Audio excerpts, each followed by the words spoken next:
Ți-am așteptat provocare. Nici 6 dimineața și să vezi pe ce gerplec eu în fundul Moldovei.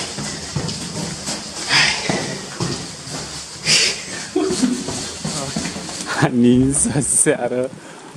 Așa cu un fel de ploaie. Nu pot să cred unde mă duc eu. În fundul Moldovei. Nici n-a ieșit soarele. Situația asta în felul următor. Hai să explic cum stă treaba. Uite ce am eu pentru tine. O provocare. Ia să vedem. Vreau să faci, să ții un rucsac al tău celebru, da? Așa. Și cu autostopul, tată. Vreau să filmezi prin România și nu oriunde. Vreau să te duci în fundul Moldovei, tată, să filmezi. Să ajungi cu autostopul și să aduci niște imagini fabuloase de acolo, pentru că, uite, vine și 1 decembrie sărbătoarea națională și pentru că tu ai ajuns la capătul lumii, ai văzut 55 de țări doar cu autostopul și cu 5 euro pe zi în buzunar. Vreau să văd dacă în România te descurci. În fundul Moldovei, zic că s-a împuțit treaba. Și trebuie să schimb două autobuze. Astea 182. Hai că vine. Și apoi o să nu până la Fumați. Și de acolo autostop schimb. Și în continuare e întuneric. E 6 și 1. Sunt și băiat cu minte și cetățean responsabil să validez și cardul.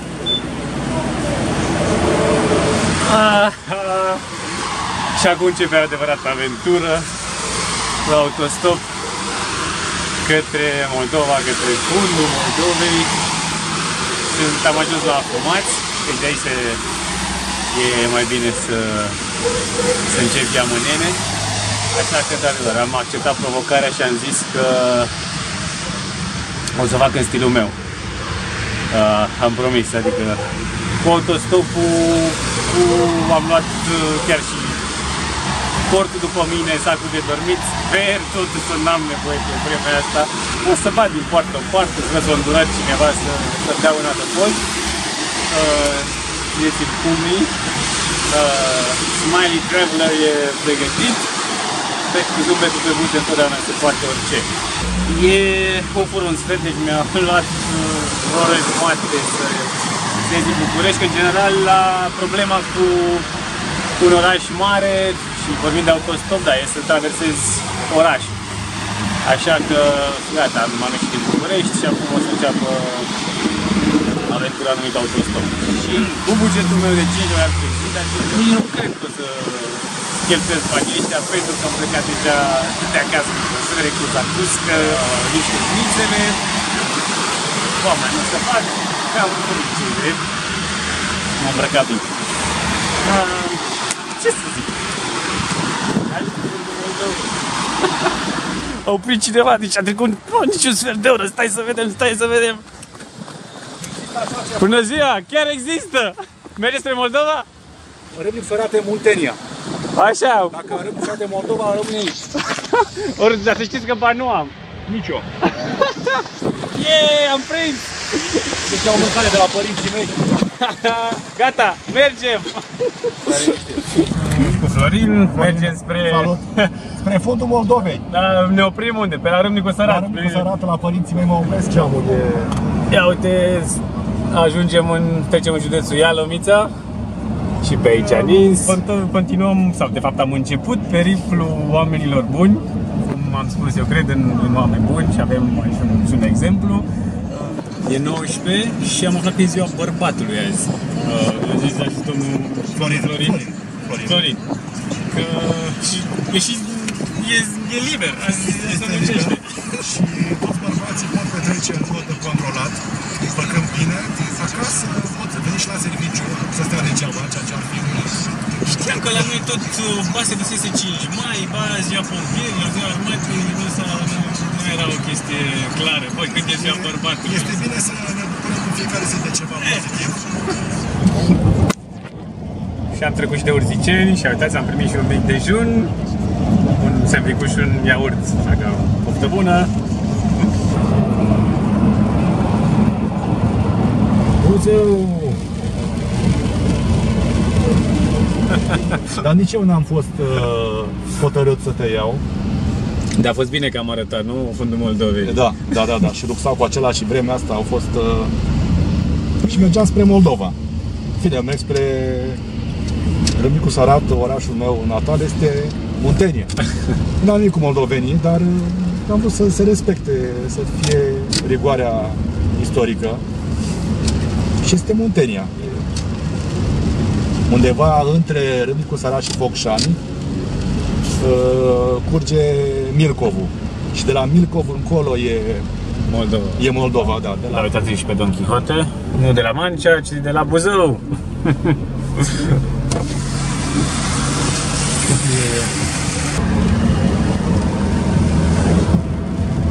Mai un pic până la Râmnicu Sărat. Câți kilometri sunt?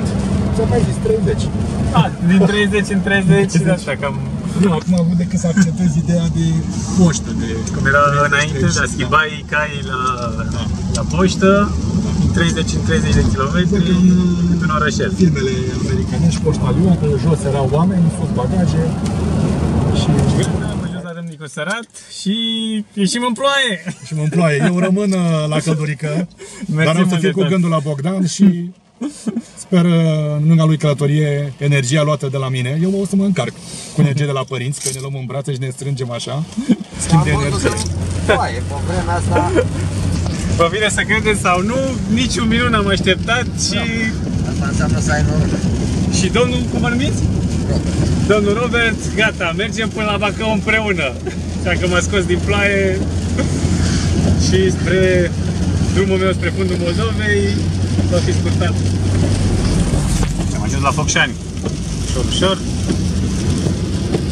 Ai transmis colegului sau mai? Mă gândesc să și înregistrez, Dar rămâi cu amintiri. da, împărtășesc și cu alții. Cu atât rămâi în viață, cu amintirile să ții. Așa e. Bine, băi. Mausoleul de la Mărășești.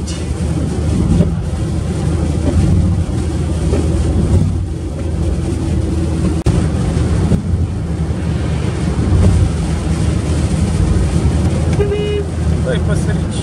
Wow. Ce să mă fac, că eu v-am sunat.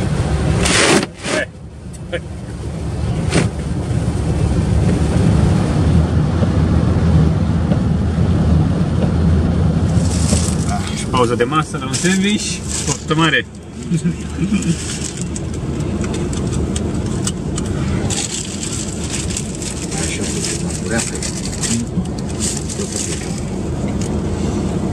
Aici ninge ca lume.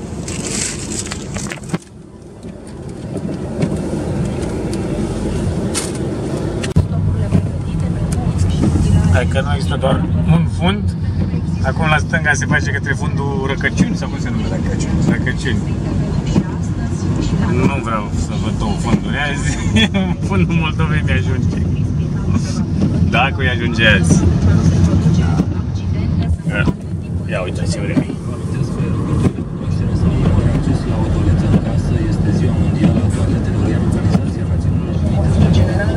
Nu se mișcă nimic, suntem la vreo 10 km de Bacău. Și auzi ce viscol,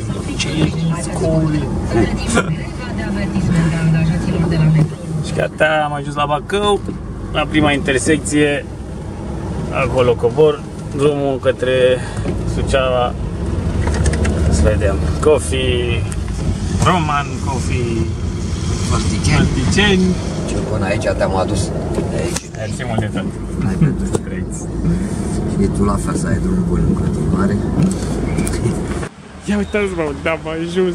Păi, și ce vreme, unde m-ai trimis tu, măruță? Da, la Bacău. Și mă îndrept spre...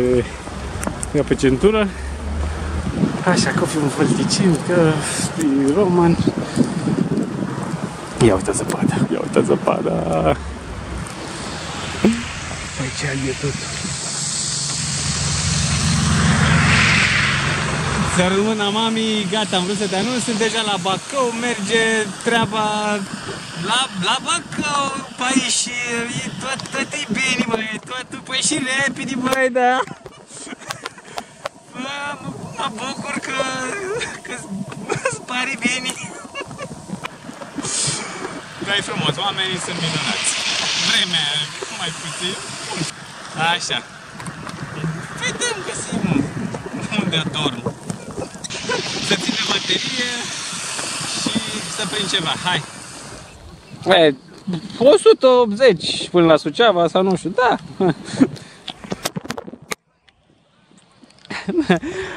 Hai, mai ghinim în gheață mânuțica pe cameră.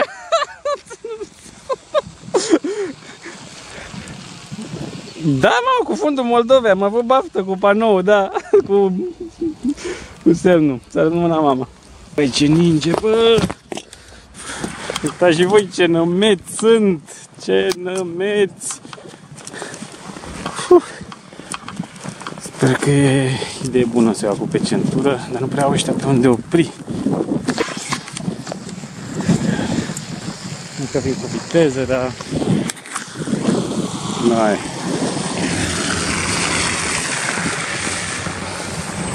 Uitați ce se întâmplă pe centura Bacăului. Rămân camioanele blocate. Și sper să nu rămân și eu pe aici. Hai că trebuie să profit de ocazie, că stau ăștia pe loc, poate mai e cineva. Să dăm unul cu număr de Suceava, ceva. Hai că trebuie să înceapă și aventurile, nu? Cam blocat, nu trece nicio mașină. Nu știu. Că toate drumurile nu iese nimeni, nu pleacă nimeni. E ca n-ai. Da, hai să vedem ce o ieși. Uitați ce coloană e. Și pe partea asta nu vine nimeni. Hai că parcă s-a dat drum. Hai, pa! Și că-s vreo 8-10 km până la ieșire. Și acolo e blocat la nu știu ce turnă.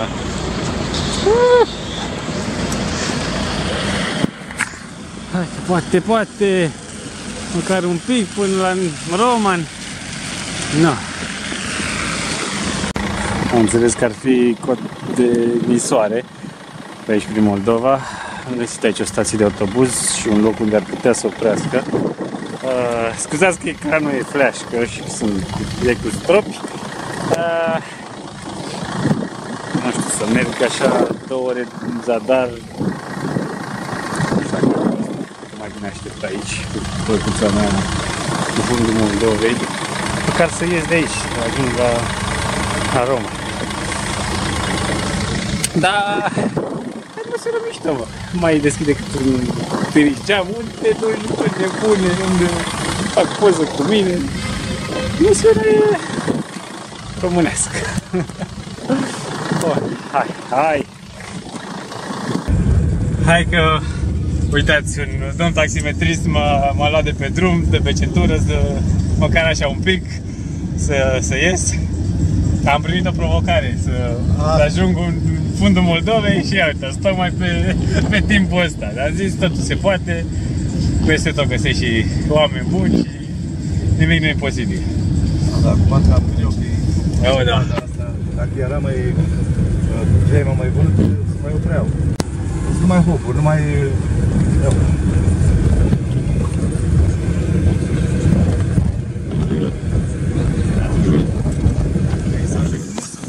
O, da, e ca te pas. Acum primele 2 zile, după aia devine gri. Totul e alb. Deci ai podul de la business, sau? Mulțumesc. Cum vă numiți? Vasile. Numai bine. Mulțumesc mult. Aha, hai că am mers gratis și cu taxiul. M-a luat la ocazie de Vasile. Să-i dea Dumnezeu sănătate, m-a scos de pe... Iată, de pe centură. Și acum am șanse mai mari aici. Și camioanele care vin și care sunt din oraș. Așa că, hai! Trăiască era Vasile, ce tare și înainte. Deja mai opreau tirurile. Dar unde te duci, băi? Unde te duci, băi, pe vremea asta? Uite, mă, pe vremea asta mă duc la fundul Moldovei. N-am așteptat prea mult. Uite, aici cu domnul Ion până la Roman. Așa că facă Roman tot pe vreme rea. Iarnă. Gata, a venit iarna.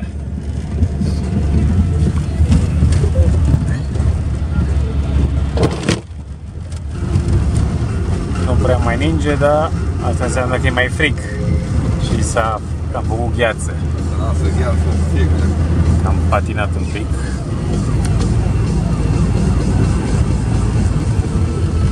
Și spuneam papa și în Bacău și intrăm în județul Neamț. Situația nu prea se schimbă prea mult. Eu am schimbat în mașină. Stai aici cu domnul Doru și o să mergem până la Roman, până la autogar. Am zis că am șanse mai mari pe acolo de o altă mașină spre Suceava. Altă mașină sau tren sau microbuz. Orice. Am pornit așa, continui cu mașina, cu autostopul. Poate-ți dă Dumnezeu cu cineva ca mine. Trebuie, oameni buni întâlnești. Să găsesc, numai că, na. Pot să spun că din cauza sărăciei cam rar. Uitați, intrăm acum în Roman. În Roman, cu statuia lui Roman ușat aici în giratoriu. Da. Gata, mi-am luat la revedere și de la Neadoru. Și se întunecă. Hai spre Suceava, trebuie să prind ceva. Dar nu să mergi prin Suceava, cred că obolești. Da, și da, să mă prind noaptea pe acolo, n-am ce să fac. Așa că, dragii mei, am avut o baftă mare. Era mai luat. Aici cu domnul Cristi mergem spre Suceava. Am ajuns la Hanu Ancuței, da, tatălui Sadoveanu. Hanu Ancuței lui Sadoveanu. Și e făcut, e renovat și se mănâncă bine aici, acum. Bănesc că scump, din moment ce are tradiție, are toată lumea o de el. 90 și ceva, veneam pe aici cu șeful meu și mâncam fel și fel, tochituri moldovenească. Ei, auzi. Nu-i nimeni pe aici. Zici tu dacă e normal așa ceva. Da, aici suntem deja în județul Iași.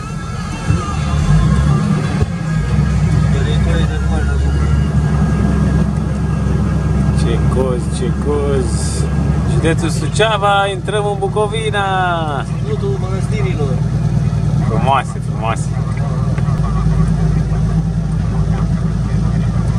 Da. Da, uite aici, cum e curățat drumul aici, La Suceava. La Suceava, își fac treaba, rezonă, bă, dacă... Nu că la Botoșani. Da, nu că la Botoșani dau nisip. Deci, la Cristi m-am dus aproape până în Fălticeni, ceva cu Spătărești, ceva de genul ăsta. Intersecția care duce spre Gura Humorului. Uite, Gura Humorului, 36 de kilometri. Nu știu ce șanse am să merg mai departe. Hai că poate întreb ceva pe aici prin sat să noptez. Bun, am întrebat un nene, primul pe care l-am văzut. Și mi-a sugerat să încerc aici la pensiune. Și am zis nu, că n-am bani, n-asta, dar poate. Și ca să-mi pun cortul pe undeva ferit. Să vedem ce ar avea loc mare de parcare. Că nu-i chiar atât de frig. Am făcut de dormit. Bun, hai să vedem.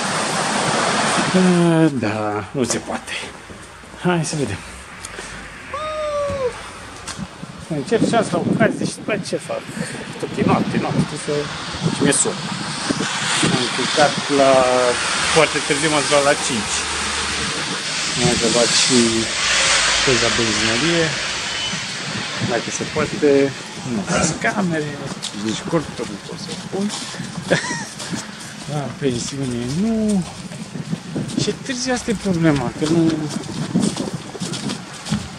nu vezi pe om să-l întrebi, nu știu, trebuie să-l bați la ușă, dacă vezi pe om, zici, hai, întreb doar.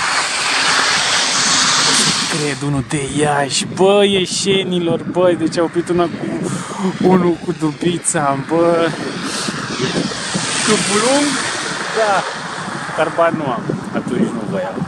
Spuneți, bă, și voi, bă, și toți oamenii au fost atât de drăguți azi. Hai,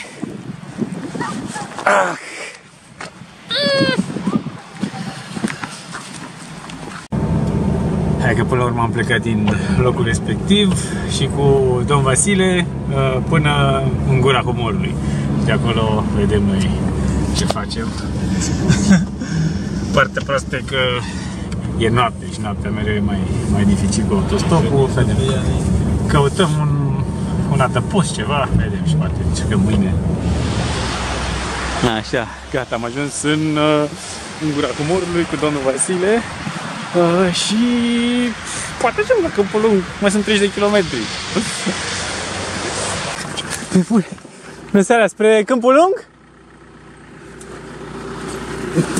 Bună seara, spre Câmpul Lung? Da, hai, la Dorna. Oriunde, da, dar bani nu am. Bine, mulțumesc mult de tot.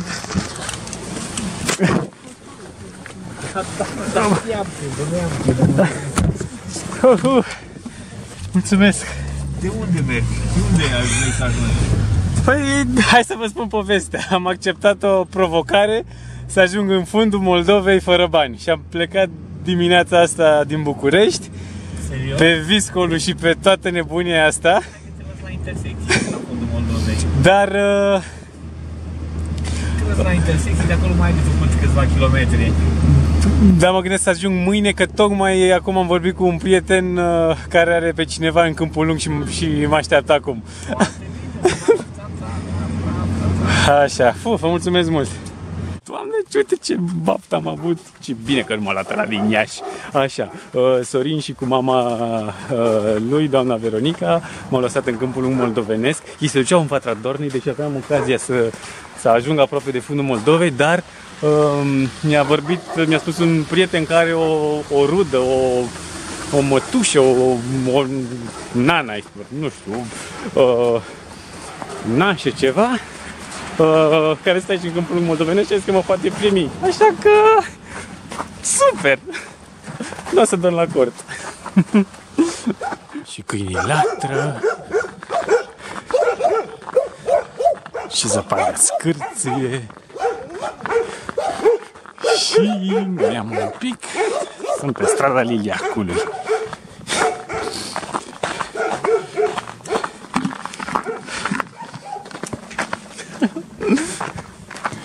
Gata, am ajuns la Câmpul Lung moldovenesc și am fost întâmpinat și cu o plăcintă de dovleac de doamna Lia.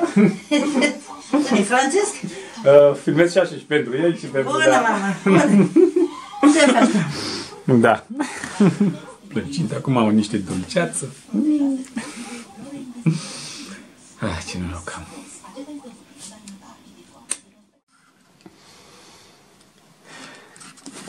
Bună dimineața din Câmpul Lung. Mai am nici, cred că 15 km până în fundul Moldovei. Am dormit bine. Și afară e zăpadă.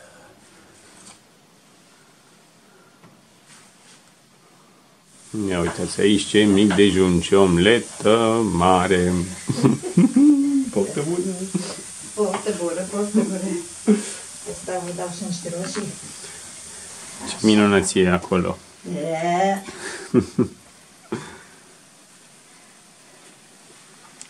Lăsăm să se racorească.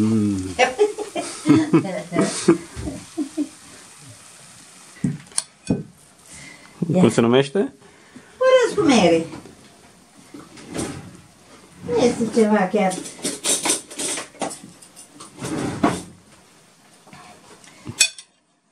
Prima dată că mănânc așa ceva, așa bunătate. Bun, bun. Asta e mâncare bucălinească. Bun. Nemțească. Ce bine am mâncat. Op, mi-a căzut fundul Moldovei. Și o să plec din Câmpul Lung. Nu mai am mult de pe la Pojorâtă sau ceva de genul un sat. Fac dreapta și o să ajung la destinația finală. Zia! Cam târziu. E 11:30, ieri am plecat la 6 din casă. De asta aproape. Și direcția e asta.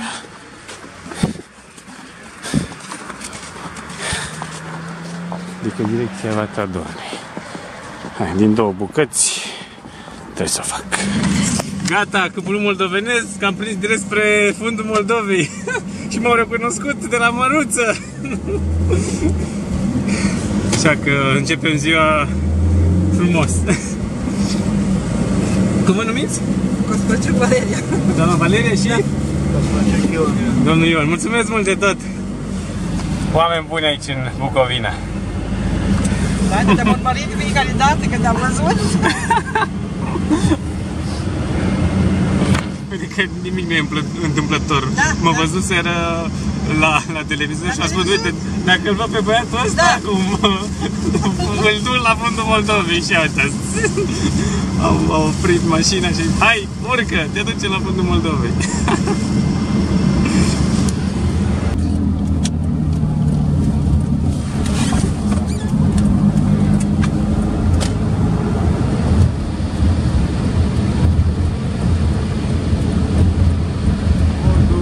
Uitați ce scrie acolo, fundul Moldovei, am ajuns, fraților! Vă mulțumesc mult de tot! Multă sănătate și Succes! toate cele bune! Vedere! Fundul Moldovei! Yes! Ce scrie aici? Ce scrie aici? Fundul Moldovei! Ce scrie acolo? Am ajuns. Măruță, nimic nu e imposibil. Oameni buni, nimic nu e imposibil.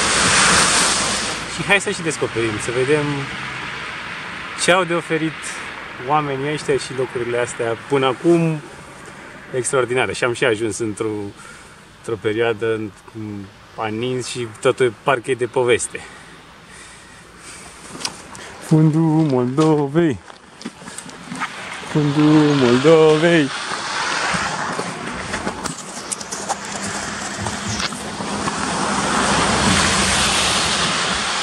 Comuna Fundul Moldovei. Să trăiți!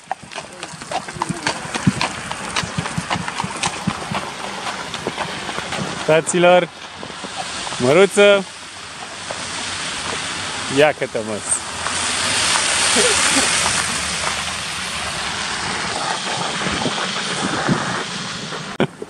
Bună ziua, bună ziua! Merge treaba? Frumoasă pălărie! Ia uitați cum se cară aici laptele. Măi, cum se care?